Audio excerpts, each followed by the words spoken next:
그래서 한국 농업과의 연계 고리 이런 부분들이 좀 약했다면은 저는 경우에 따라서는 이게 큰 이렇게 성과는 아니라 하더라도 그 지역의 농산물을 가지고 지역에 있는 분들이 지자체 아니면 지역 생산자들이 그것을 가공하고 유통하고 관광을 접목하는 이런 쪽을 정말 눈여겨보도록 그렇게 하겠습니다.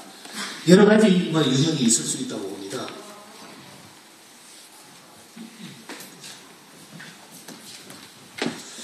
여러 가지 유형이 있을 수 있다고 보는데요. 이런 부분들에 대해서 여러분들께서도 좀 좋은 아이디어가 있으면 주십시오. 농촌 관광 같은 거 저는 좀 더 예를 들자면 그 자리매김을, 정체성 이런 자리매김을 하도록 해야 된다고 봅니다. 양만 늘려가지고 이렇게 될 일이 아니라 정말 중국이나 일본에서 오는 관광객들이 가서 한국의 어떤 그야말로 농촌 문화를 체험하고 전통 음식을 맛볼 수 있는 그런 그야말로 관광의 어떤 전체적인 틀 속에서 농촌 관광에 자리매김할 수 있도록 하고 이런 부분들이 좀 더 소비자들이 신뢰를 얻을 수 있도록 이걸 등급제를 한다든지 이런 쪽에 하여튼 제도도 전개하고 정책도 집중을 할 그런 생각입니다. 축산업 요새 걱정 많습니다.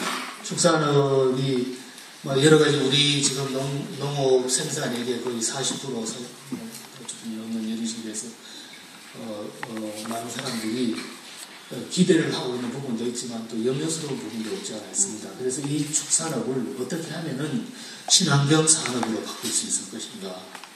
어떻게 하면 축산업이 안고 있는 이 가축 분뇨 문제 이것을 어떻게 자원화할 것인지, 어떻게 하면 지금 이 부족한 사료 문제를 해결할 것인지, 그리고 또 지금 당면하고 있는 무허가 축사, 이게 절반 정도가 지금 무허가 되는 거죠. 이걸 어떻게 풀어야 할 것인지. 이런 부분들을 가지고 친환경 축산, 그야말로 동물 복지가 있는 친환경 축산 이렇게 해서 좀 더 차별적으로 이렇게 소비자들에게 새로운 상품으로 이렇게 제시할 수 있는 이런 방법을 한번 찾아보겠습니다. 특히 저는 이 청문회하는 과정에서부터 계속 이제 직원들한테도 부탁을 하는 게 우리 자원을 활용한 말하자면은 산지 축산 같은 것들 이런 것들을 다시 한번 해보자.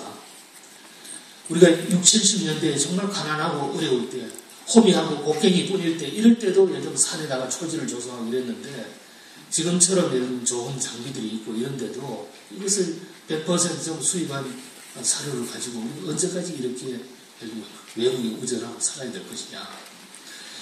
돼지처럼 소를 길러가지고 그걸 우리가 어떻게 예를 들자면 중국산 예를 들면 소고기 수입했을 때 우리 농사하고 차별을 할 수 있을 것이냐. 이런 얘기를 많이 합니다. 저는 친환경, 유기축산 이런 부분들이 앞으로 좀 더 강조되고 우리 지능청이나 이런 산림청 쪽에서도 적극 협조해서 여기 대답을 좀 찾아내야 된다고 생각합니다. 유통구조 이야기입니다. 어쨌든 저는 지금 생산자 단체를 중심으로 해서 산지를 조직화하고 규모화하고 동말 물류센터를 좀 더 만들고 이 생산단체의 판매 기능 농협뿐만 아니라 경우에 따라서는 잘하는 친환경 농산물의 판매센터 이런 것도 포함해서 그렇게 좀 하고 직거래도 다양한 형태로 로컬 푸드 이런 아니면은 B2B 아니면 지역의 산지의 생산자 조직과 소비지의 슈퍼마켓하고 이렇게 연계해서 이런 전자상거래를 할 수 있는 이런 시스템도 만들어 보겠습니다. 도매시장도 좀 더 효율화되도록 제도도 좀 바꾸고 그 물류 시스템도 좀 더 과학화하고 시설을 현대화해야 된다고 봅니다. 특히 저는 여러분들께 오늘 제가 말하자면 그 사이에 우리가 새롭게 좀 방향을 바꿔서 바라보고 있는 것을 하나 소개를 드리겠습니다. 이 물가 문제인데요. 그 말씀드렸듯이 그동안은 물가가 조금만 오르면은 조금만 간 표현이 이상합니다. 물가가 오를 때마다 이게 정부가 개입을 해가지고 무관세 물량을 가지고 이렇게 조정을 했습니다. 그래서 저는 국민들이 좀 동의를 해주신다면 이런 겁니다. 이 가운데 있는 흰 부분 같이 일정한 가격 안정대를 우리가 인정을 해주자. 예를 들어서 플러스 30%, 마이너스 30% 이것은 농산물이 이것은 자연하고 이렇게 그렇게 하는 거기 때문에 자연에 의존하기 때문에 이것은 정상 상태다.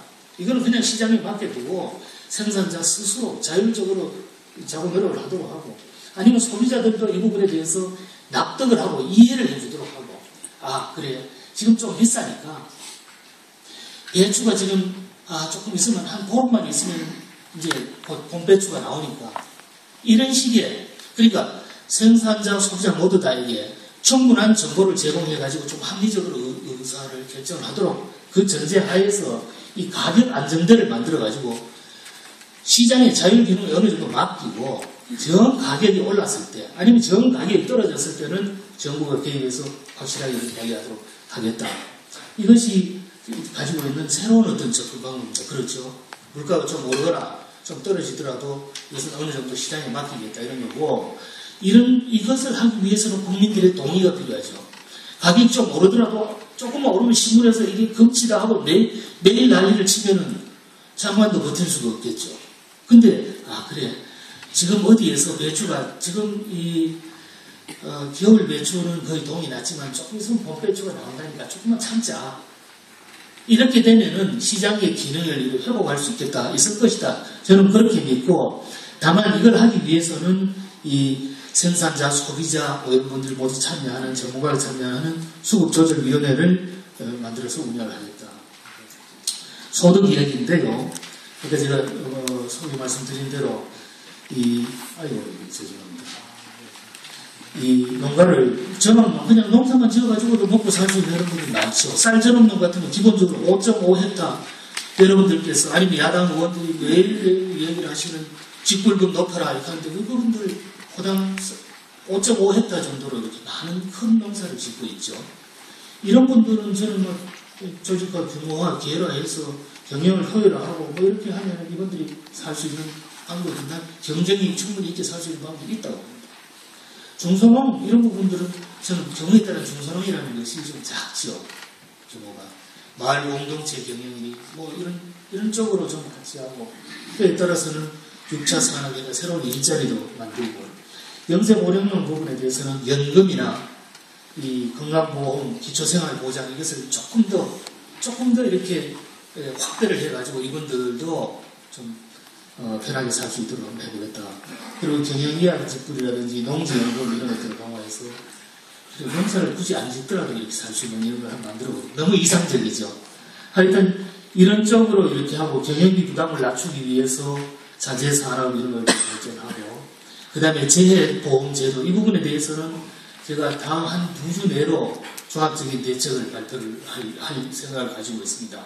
말하자면은 재보험의 대상 품목도 늘리고 그 다음에 재보험 같은 것들도 조금 더 그 기준을 좀 완화해가지고 이 보험에 가입하는 사람들은 실질적으로 혜택을 볼 수 있게 하고 보험 중간에 보험업체를 운영하는 농협이 됐든 재보험회사도 이게 계속 사업이 유지되도록 그렇게 지금 노력을 하고 있다 이 말씀드리고요.